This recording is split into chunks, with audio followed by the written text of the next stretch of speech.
Hoje eu tenho a alegria de receber no nosso canal um convidado muito especial, Rafael Ferraz. Rafael foi aluno na disciplina de empreendedorismo na instituição Toledo de Ensino e desde então tem uma trajetória empreendedora muito inspiradora até. Rafael, ele é fundador, e CEO das lojas Tradição, uma rede de lojas com 8 lojas, cliente da Fábrica Consultoria há mais de 7 anos, a gente estava conversando outro dia, então já são mais de 7 anos. Também, hoje, nós vamos falar muito sobre um projeto ousado e inspirador do Rafael, que é a Lidera Skill, uma empresa que está nascendo para formar jovens, trabalhando habilidades muito diferentes de tudo que existe no mercado em termos de ensino. Então, o bate-papo, muito obrigado aí, Rafael. Ainda que esteja no nosso canal, nós estamos aqui na Skill, na casa nova do Rafael. Obrigado, Adriano. Prazerzão receber você aqui e é uma honra poder conversar com você. Adriano foi um dos professores daqueles que marcaram a minha trajetória, marcou a minha vida, e hoje estar conversando assim com ele, para mim é muito gratificante. É uma honra, um motivo de muito orgulho e também de receber você aqui nesse projeto novo, porque a gente vai conversar um pouquinho, que a gente está super animado. Inclusive hoje é a nossa inauguração oficial e é um prazer ter você aqui com a gente, de coração. Muito legal. Nascendo de fato hoje aí o projeto e a gente com essa entrevista aqui para o canal, de uma empresa que deixou de ser embrionária e está virando realidade. Muito bacana. Vamos começar, contando para a gente qual foi a motivação, qual foi o gatilho que disparou para que você pensasse na Lidera Skills. Na Lidera Skills em específico, né? Na Lidera, professor, assim, o que eu senti durante a minha jornada, tanto na tradição e ao longo da minha vida, né?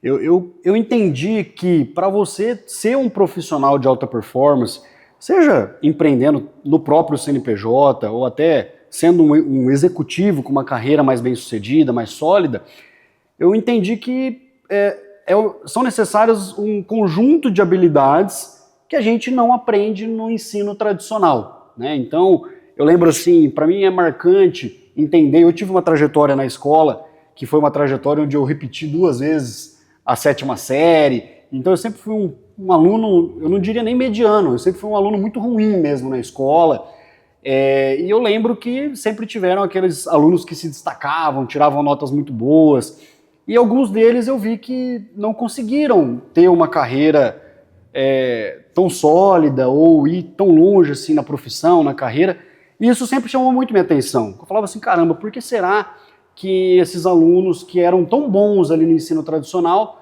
não conseguiram performar tanto depois na carreira, na vida adulta?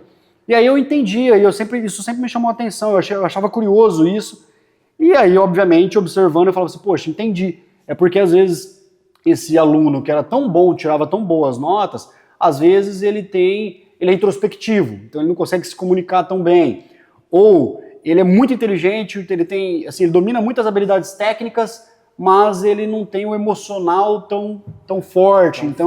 Por conta dessa falta, às vezes, de aspectos emocionais ou de comunicação, eu via que isso travava a carreira da pessoa, né?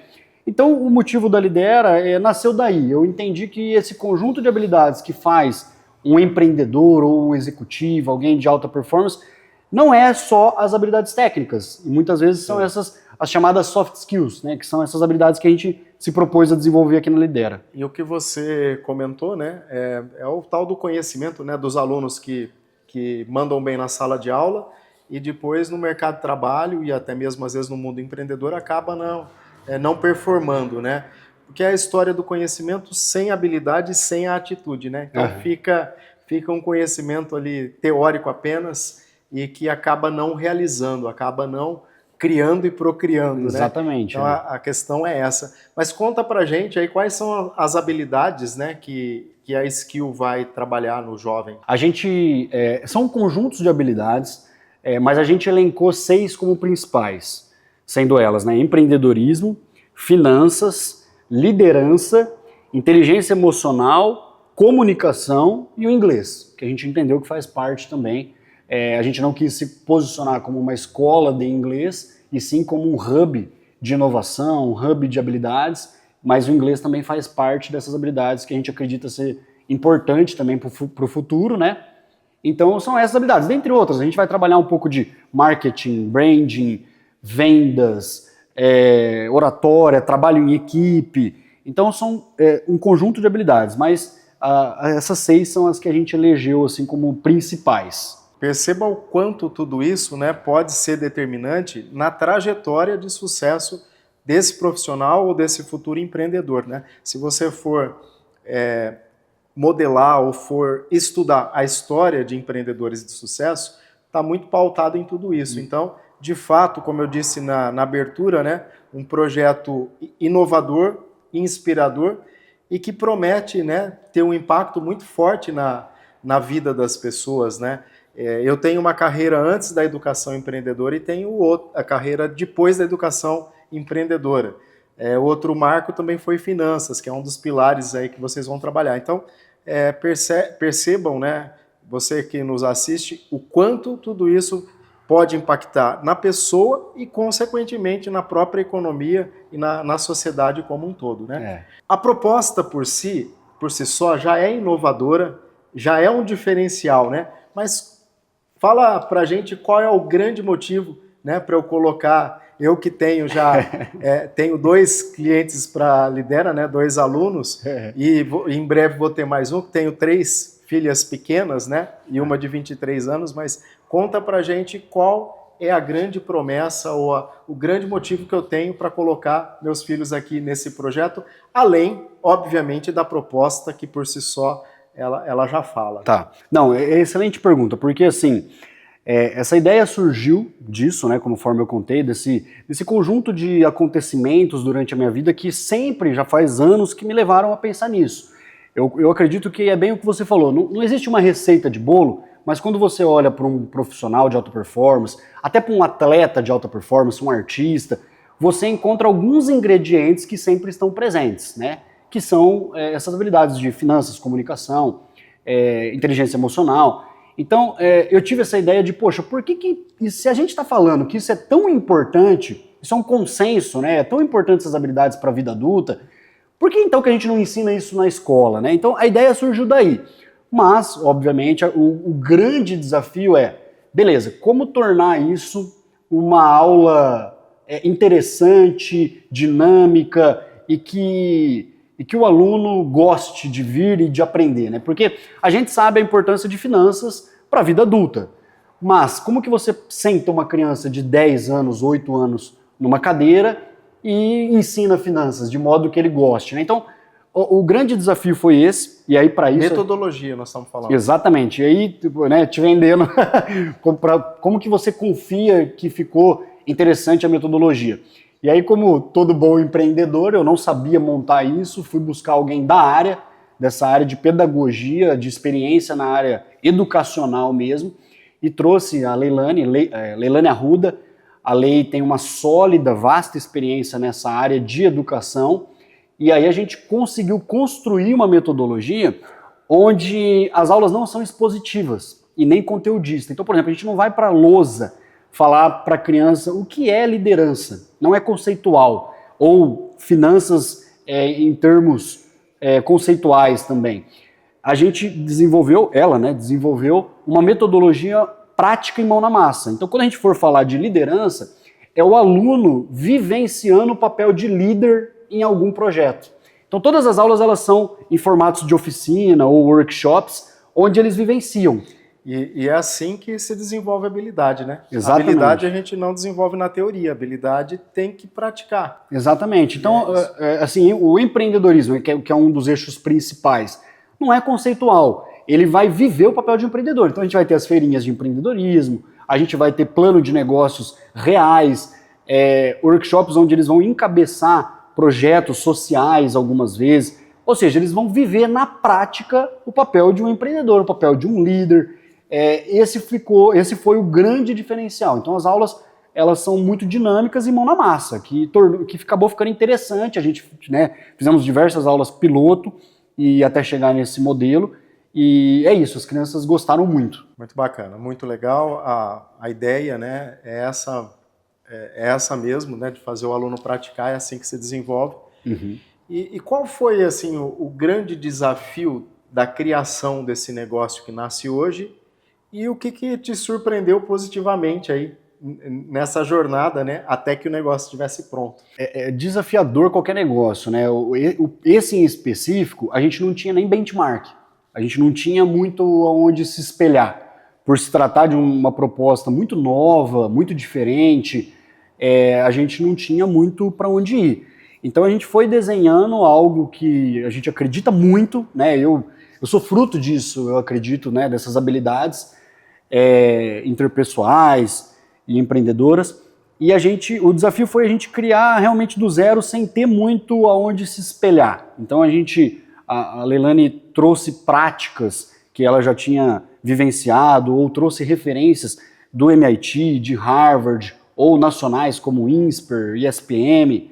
Então a gente foi pegando referências para construir um modelo sólido, com referências internacionais até, para conseguir fazer algo que realmente dê resultado, né? Então o desafio foi esse, foi a criação mesmo da metodologia, do conceito. Bacana. E qual a surpresa positiva? Surpresa positiva? Eu acho que tem sido a repercussão. É muito gratificante, assim, quando a gente ouve assim, o pessoal falando assim, poxa, é tudo aquilo que a gente deveria aprender na escola, né? Então eu acho que já existe, né, um consenso. É um negócio que eu tenho ouvido muito assim também. Poxa, eu tinha tido essa ideia. Poxa, eu já tinha pensado nisso. Poxa, a escola deveria fazer isso. Então é aquele tipo de coisa, é um tipo de negócio que é gostoso quando você ouve assim, caramba, que ideia legal, caramba, falta isso no mercado. Então eu acho que vem de encontro com um gap mesmo do mercado e a gente tem validado isso, tem ouvido muito isso. E sabe que eu validei isso em casa, né? Quando a minha esposa, ela trombou com a publicidade, né? Uhum. E veio comentar comigo. Olha só. E aí eu falei, o Rafael é nosso cliente, né? Pela tradição, foi aluno, eu estou inclusive em conversa com ele sobre isso. Mandei a imagenzinha, ela já virou para as duas maiores e falou, vocês vão fazer. Que legal. Então, assim, já mandou num grupo de mães da escola, que elas estudam. Então, você vê, uma ideia validada pela mãe ali na hora, assim, já comprou. Inclusive, ela veio falar comigo da empresa que ela já estava seguindo antes de mim. Olha que legal, coincidência, né? Coincidência. Legal. Mas bacana. Agora, fala como que essa trajetória sua, né, de sucesso à frente da Lojas Tradição, 8 lojas, e a gente sabe como é difícil, né, manter uma, e 8 já é um desafio bem robusto. Como que essa trajetória influenciou na Lidera Skills? Acho que você já falou um pouco sobre isso, mas dá um reforço aí pra gente. Eu acho que, como eu disse, né, o nascimento da Lidera, ele veio de uma série de acontecimentos. Um pouco de eu observar isso, os colegas ali da época da escola, um outro grande motivo também veio da mão de obra. Eu acho que também há um consenso, também a gente percebe isso nessa falta de mão de obra, de a gente conseguir trazer pessoa boa para dentro, né? Muitas vezes a gente tem que treinar isso em casa. E na tradição eu vivi muito isso no sentido assim, de ver pessoas muito boas tecnicamente, então, por exemplo, pessoas muito boas assim de vendas, e que às vezes pecava no comportamental, ou não sabia ouvir um feedback, ou não tinha o emocional preparado para lidar com alguma frustração, ou ansiedade, né? Aquele pensamento de curto prazo. Então também senti essa necessidade muito aflorada ali na tradição de treinar essas habilidades que a gente vai desenvolver aqui. Inclusive, quando a gente fala de empreendedorismo, né, o empreendedor é o cara que imagina, né, que desenvolve e que realiza visões. E isso não é de exclusividade, nem deve ser, né, de propriedade exclusiva do empresário. Isso cabe para qualquer colaborador. E como o Rafael citou, a questão do comportamento, a gente pode perceber que toda relação começa por uma expectativa, né, seja técnica ou pessoal, e elas se rompem pelo comportamento. Então veja o quanto isso é importante e pode ser determinante na trajetória de sucesso desse profissional ou desse futuro empresário. Total. Eu acredito assim, às vezes mesmo que tecnicamente muito qualificado, o profissional que não desenvolve essas soft skills de liderança, de comunicação, ele sempre tem um teto. Então ele pode até ir bem, né, no caso, por exemplo, de um programador, de alguém de TI, alguém que tecnicamente é muito capacitado, e tá ok, mas para ele progredir, para ele tirar o teto da cabeça, ele precisa desenvolver outras habilidades também, né? Vamos voltar um pouquinho no tempo, né? Não dá para não falar também das lojas tradição, né? Como que nasceu essa ideia? Desde pequeno, assim, professor, eu sempre... começou essa questão, essa vontade de empreender, de ter um próprio negócio. Desde pequeno, assim, através de livros. Eu li muito cedo alguns clássicos, que é o Pai Rico, Pai Pobre, alguns livros ali, ainda na adolescência. Então eu sempre fiquei com aquela mentalidade ali, com aquela vontade de ter um negócio próprio, de abrir algo. E aí depois, para ajudar, ainda entrando na faculdade, teve a aula de empreendedorismo. Então também foi sempre me aflorando mais tudo isso. E nessa jornada de querer abrir um próprio negócio, na ocasião minha mãe tinha um brechó num bairro aqui em Bauru, e já fazia alguns anos que ela tinha um brechó. De móveis também, né? O foco era roupa, né? Era roupa, brechózinho mesmo, de roupa usada e tal. Mas minha mãe é muito comerciante também, ela ia na casa, às vezes o pessoal estava mudando de cidade, alguma coisa, acabava colocando alguns móveis também. Então tinha lá um cantinho que às vezes tinha um guarda-roupinha usado, uma mesinha usada. E depois virou uma loja de móveis usados ou não? Exatamente. Aí então, pegando um pouco, minha mãe tinha essa loja de móveis usados, de roupa, né, usada, de brechó. E aí, na ocasião, eu já tinha saído da faculdade, estava iniciando até um MBA na FGV, em marketing. E eu falei, caramba, não existe móveis usados profissional. Todo móvel usado, quando você entra, geralmente é uma coisa ali que não tem uma identidade visual, nem uniforme o pessoal não utiliza e tal. Eu falei, caramba, eu vou criar, acho que móveis usados. E ainda na ocasião... ainda na ocasião eu falei assim, né? Por que carro usado, o cara coloca assim, carros seminovos? E por que móveis é móveis usados? Não, aqui vai ser móveis seminovos. E aí a gente inaugurou, eu puxei o nome dela lá, chamava Vitória, e aí eu coloquei assim, Vitória Seminovos. Falei, não, aqui vão ser seminovos. E aí a gente já nasceu com um certo diferencial nos usados. Então já tinha uma certa identidade visual, uniforme, o básico ali, mas já tinha. Então a gente ficou 1 ano e pouco de móveis usados. Depois eu entendi que o móveis usados não ia conseguir escalar, né? Porque ele depende ali de uma compra, não tinha estoque, aí a gente virou depois de 1 ano e meio para tradição. Bacana.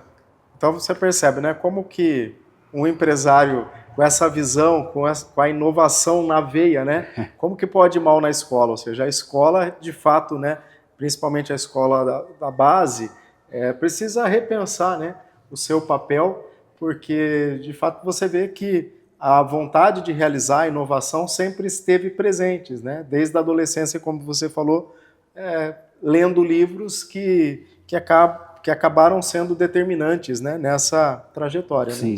E houve algum ponto que foi assim marcante no crescimento da tradição? Não vou conseguir pensar em um ponto em específico. Eu acho que é um conjunto de pontos, assim, de acontecimentos, onde a gente entendeu que, poxa, a gente estava com um formato que era possível escalar. Então, depois que a gente conseguiu organizar ali uma primeira unidade, com processos bem definidos, controles e time também, né? Eu acho que para conseguir expandir, você precisa de um time ali por trás, ninguém faz nada sozinho.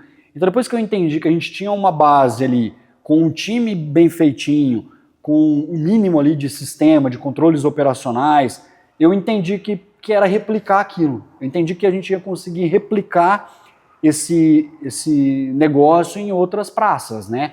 Então, não acho que tenha um acontecimento em específico, mas eu senti que a gente foi evoluindo a ponto de sentir uma certa maturidade e base, né, um alicerce para que a gente conseguisse, então, replicar isso em outras praças.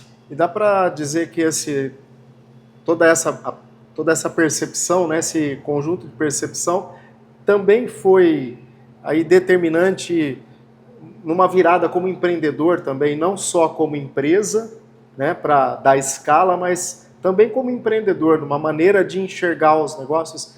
Dá para associar uma coisa a outra? Dá, eu acho que dá para linkar, né? Naquele começo, você sempre tem... Eu falo assim, a sua visão ela vai sempre evoluindo. Por exemplo, se eu fosse começar hoje, jamais eu teria começado um negócio de móveis usados.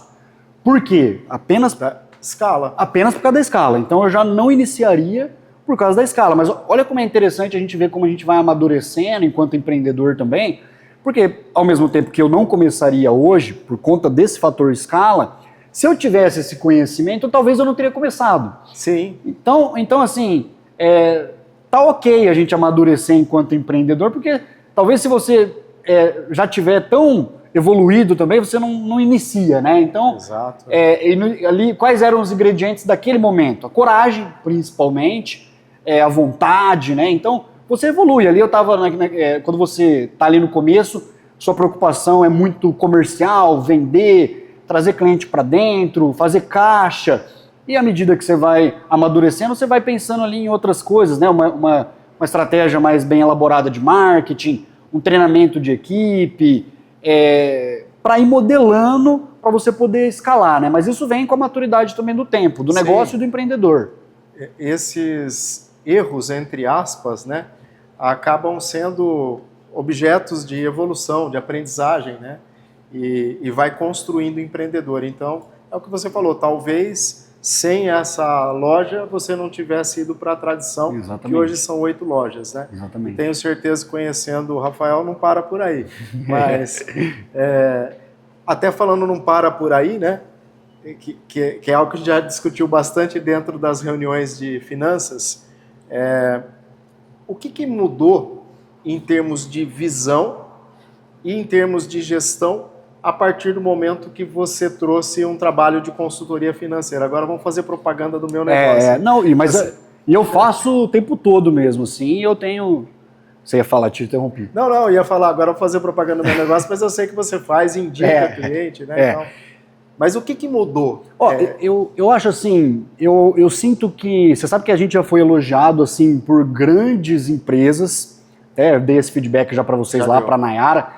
Eu tenho uma amizade com o Ricardo Nunes, da Ricardo Eletro, e a diretora financeira dele, a Marcinha, quando ela viu o nosso DRE, nossa estrutura ali financeira, eu lembro dela, ela deu um feedback muito legal, porque hoje ela trabalha também com consultoria de diversas empresas. Ela falou assim, nossa, olha, eu conheço clientes que com faturamento muito mais expressivos, até muito maiores, que nem chega aos pés no controle financeiro de vocês. Inclusive ela também já indicou, se eu não me engano, alguns clientes, eu lembro que ela pediu o contato.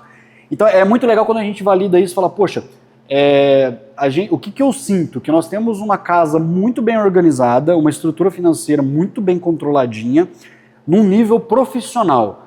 Antes disso, eu confesso para você que eu não sabia quanto eu podia te retirar de Prolabore, eu não tinha noção nenhuma de fluxo de caixa, de balanço patrimonial. Então eu costumo dizer assim, se você não tiver isso bem feito, é como você está dirigindo um trem de olhos vendados.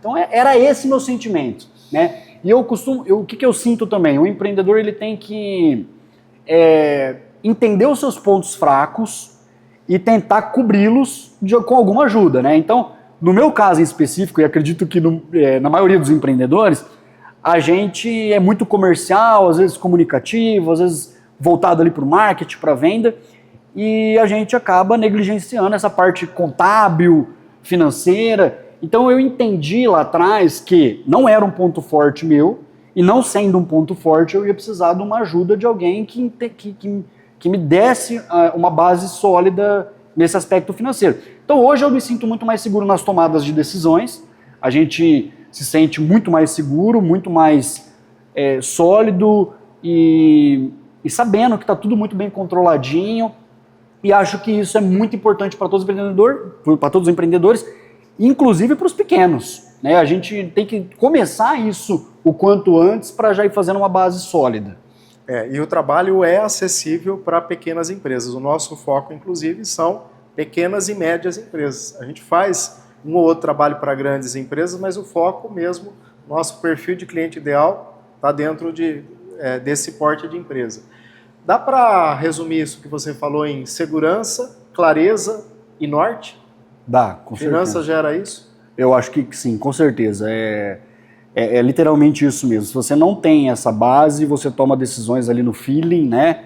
que o empreendedor tem muito isso, mas é perigoso. É perigoso. Então, acho muito Qual a importante. ferramenta de finanças, assim, que na tua visão você fala assim, essa é a mais importante para mim? Ou seja, é a que eu tenho que olhar antes, tenho que acompanhar com mais... Eu acho que o DRE. DRE. O DRE, ele dá um norte, assim... E é engraçado, porque mesmo assim...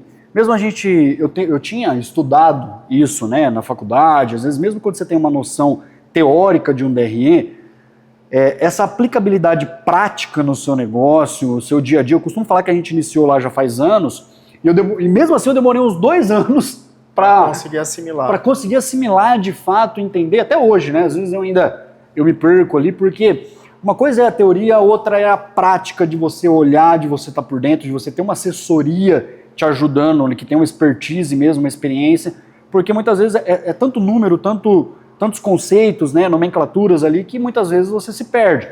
Então, eu considero o DRE e o fluxo de caixa duas ferramentas assim cruciais, independente do tamanho, e principalmente enquanto você é pequeno e dá tempo de você aprender isso. DRE é demonstrativo de resultado do exercício, ou seja, você parte da receita e chega no lucro líquido da empresa, passando por impostos, custos e despesas, né?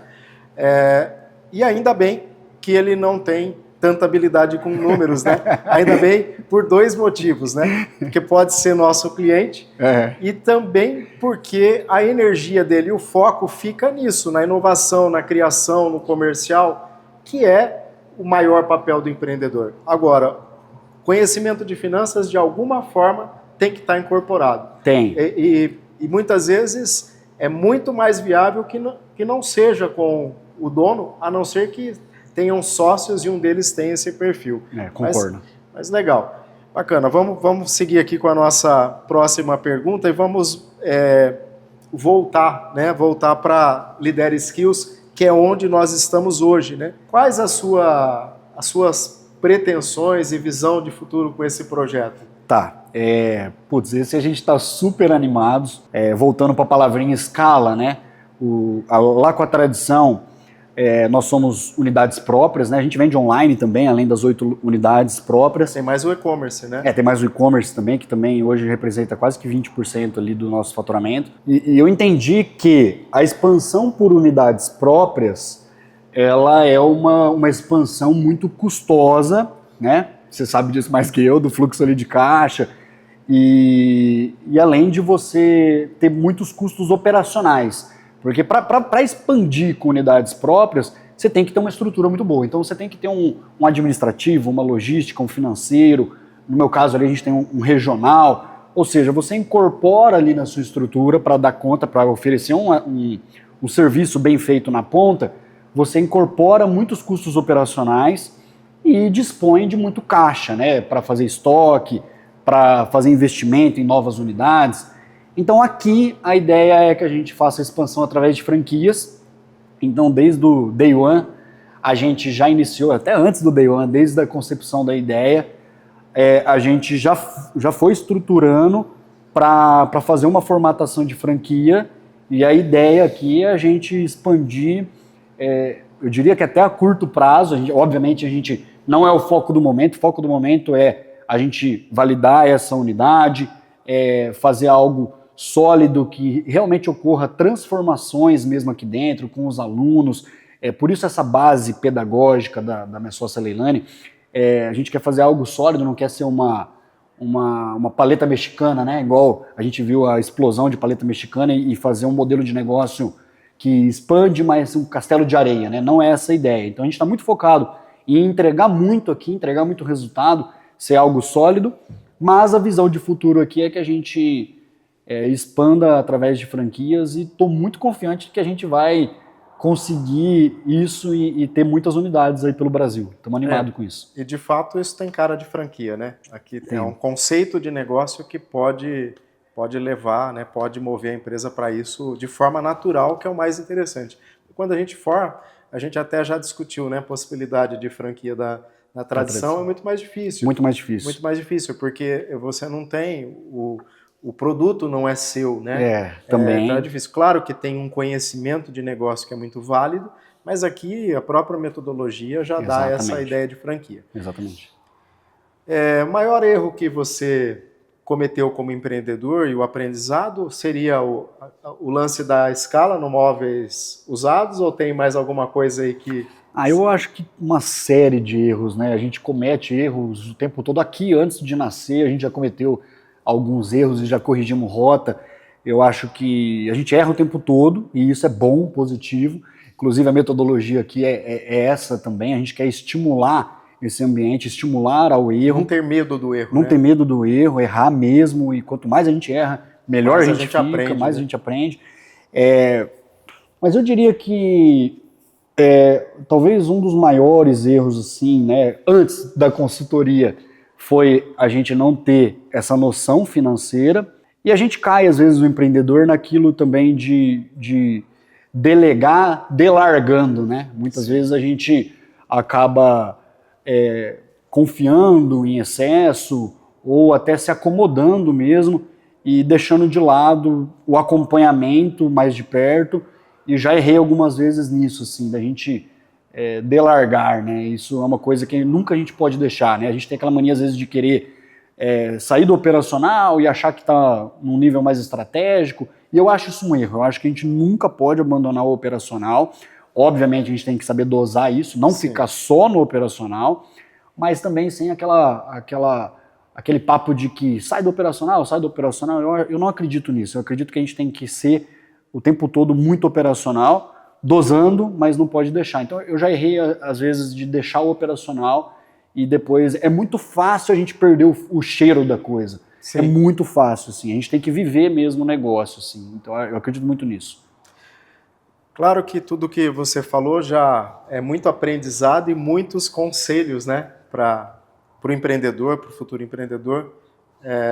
Mas um conselho final aí para a gente encerrar esse bate-papo, que foi muito, muito interessante, né? De fato é uma história inspiradora com muito conteúdo.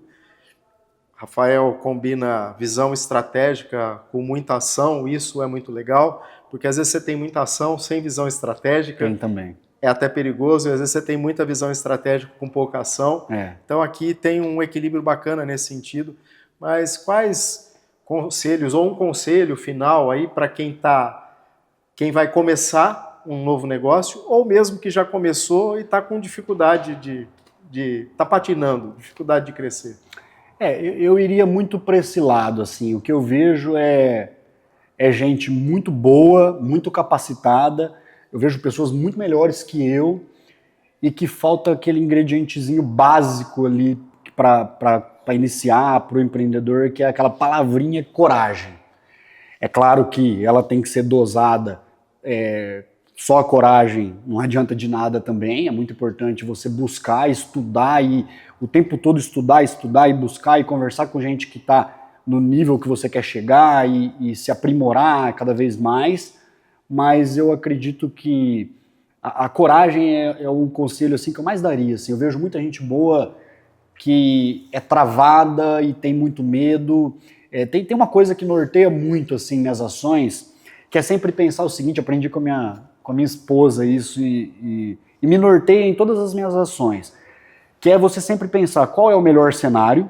Então, qual é o melhor cenário aqui da Lidera Skills, né? O melhor cenário é dar tudo muito certo, a gente expandir através de franquia, ganhar mercado, ser um negócio bem sucedido.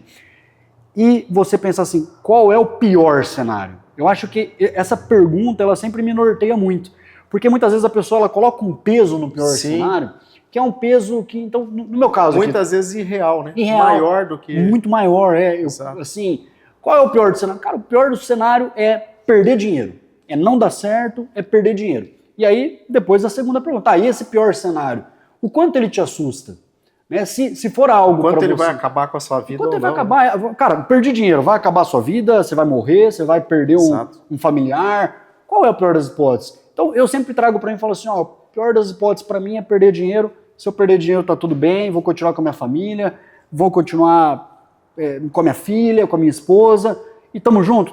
Então, o que me dá coragem é entender qual é o pior cenário e o pior cenário não me assustar a ponto de me travar. Então, assim, o conselho que eu daria é fazer essa análise de qual é o pior cenário e ter coragem, buscar conhecimento, buscar se desenvolver. mas ter coragem de errar, coragem de inovar e de fazer e acreditar no próprio sonho. E esse tema, né, coragem, é interessante porque as pessoas, inclusive, travam porque entendem, tem uma definição de coragem que é equivocada. Olham para a coragem como ausência de medo. Exato. Vou fazer quando não tiver medo. Não, o medo faz parte. Inclusive, o medo preserva. Então, coragem não é a ausência do medo. Coragem é você se preparar e fazer mesmo com medo. Eu demorei 1 ano e meio para parar de tremer numa sala de aula, porque era uma das maiores dificuldades falar em público. Então, mas eu fui lá e aceitei o desafio de dar aula em 2 universidades, das mais renomadas em Bauru, com 23 anos. Então, é claro que isso foi assustador para mim. Né? Foram 2 semanas que antecedeu a minha primeira aula que eu não dormi direito, mas fui lá e fiz isso. E fez muito bem feito, foi um dos melhores professores que eu tive. Obrigado. Eu sempre falo isso e não é porque eu estou na sua frente não, eu sempre falo e é real. Obrigado, é muito bacana impactar, né, a vida das pessoas dessa maneira. E dá para a gente resumir esse bate-papo aqui extremamente produtivo, né? Dá para a gente resumir no tripé que eu acabo, né? Um tripé que a gente viu nas aulas de empreendedorismo, que eu falo com os meus clientes, que é o tripé do sucesso empresarial. Ele está pautado na competência técnica, né? Você saber entregar aquilo que você se propõe a fazer dentro do conceito de negócio que você desenvolveu, competência em gestão, que ela é importante, todas as áreas de gestão são importantes para uma empresa, e atitudes empreendedoras. Então, se você for ver esse tripé, né, ele apoia todo o conteúdo que o Rafael trouxe para a gente, né, durante esse bate-papo aqui, e que é não só inspiração, mas é conteúdo mesmo, né? É algo que o empreendedor pode e deve modelar. Não existe fórmula mágica, mas sempre a gente fica atento nesses ingredientes que são indispensáveis e realmente existem, né? Esses ingredientes existem. Esse tripé faz sentido. Faz sentido e, como ele colocou, não tem fórmula mágica, mas tem comportamentos que são universais para o sucesso. E isso tem literatura, tem pesquisa da ONU, tem trabalhos do Sebrae, então, ou seja, tem muito amparo para isso, né? Tem. Não tem fórmula mágica, mas tem comportamento que é determinante. Cruciais, determinantes, concordo. Muito bom. Dava para ficar aqui por mais tempo. Conversa muito boa, legal. Adorei. Conversa muito legal. Boa. Bom, a gente não pode encerrar, né, um vídeo como esse sem desejar muita sorte, né? Sem desejar muito sucesso. E entenda que o conceito de sorte que eu tenho é você estar devidamente preparado para as oportunidades que vão surgir. Isso é sorte para mim. Então é essa sorte que eu desejo para o Rafael. Preparo, muito sucesso. Por quê? Porque não é algo que vai mudar, que muda só a vida de quem está envolvido. É algo que muda a vida, como eu disse no começo, da economia. A economia responde a isso, a sociedade responde a isso, até porque, na minha visão, não existe forma mais digna de promover justiça social do que empreendendo. A grande justiça social está no empreendedorismo, na geração de emprego e renda. Então, concordo. Sucesso. Obrigado. Mais uma vez. Obrigado. Mais uma vez. E valeu por fazer parte da nossa trajetória. Valeu. Obrigado você.